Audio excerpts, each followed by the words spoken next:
నేను రాగండి చేపతో పులుసు పెడుతున్నాను. ఈసారి కలుపులు పెడతానండి, అంటే చేపని కలిపెట్టేయడమే ఇదో పద్ధతి. వీడియోని స్కిప్ చేయకుండా చూడండి.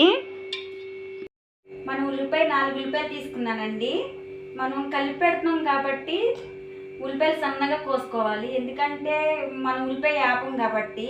ఇలా సన్నగా కోసుకుంటే మనం కలిపెట్టేటప్పుడు చాలా బాగా. 3 ఉల్లిపాయలు కోసుకున్నాం కండి సన్నగా, ఇందులో వేసేయడమే.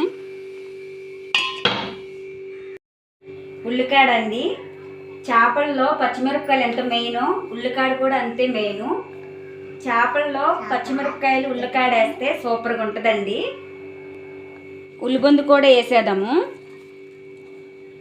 4 స్పూన్లు కారం, 4 స్పూన్లు కారం వేసుకోవాలండి. రాగండి చేప ఘాటుగా పుల్లగా ఉంటే సూపర్గా ఉంటుంది. నా స్టైల్లో సాల్ట్ వేస్తున్నానండి. మీ ఇంట్లో గల్లుప్పు ఉంటే గల్లుప్పు కూడా వేసుకోవచ్చు.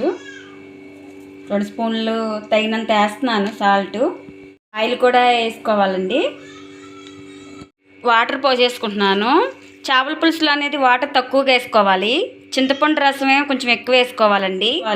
ఏదో సామెత ఉంటుందండి, చేపల కూర అనేది ఉడికి చెడిందంట. అలాగే మనం వాటర్ తక్కువ పోసుకోవాలి, లేకపోతే టేస్టే బాగోదు.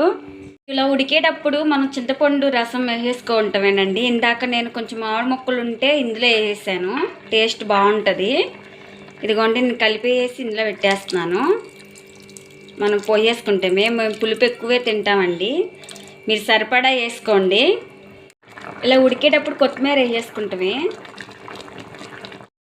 ఇలా ఉడికేటప్పుడు ఫిష్ మసాలా వేసుకోవాలి. నాకు బాగా అలవాటు అయిపోయిందండి ఫిష్ మసాలా, ఎందుకంటే టేస్ట్ బాగుంటుంది కాబట్టి వేస్తున్నాను. మీ ఇష్టం, మీకు నచ్చితే వేసుకోండి. ఇంకో వేసేస్తున్నాను. సిమ్లో పెట్టి ఒక 10 నిమిషాల్లో దించేసుకుంటామే. ఫిష్ కర్రీ అయిపోయిందండి. రాగండి చేపల పులుసు.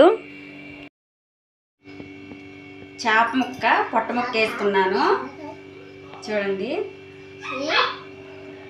సూపర్గా ఉంది. ఈ వీడియో కానీ నచ్చితే లైక్, షేర్, సబ్స్క్రైబ్ చేసుకోండి. Bye bye.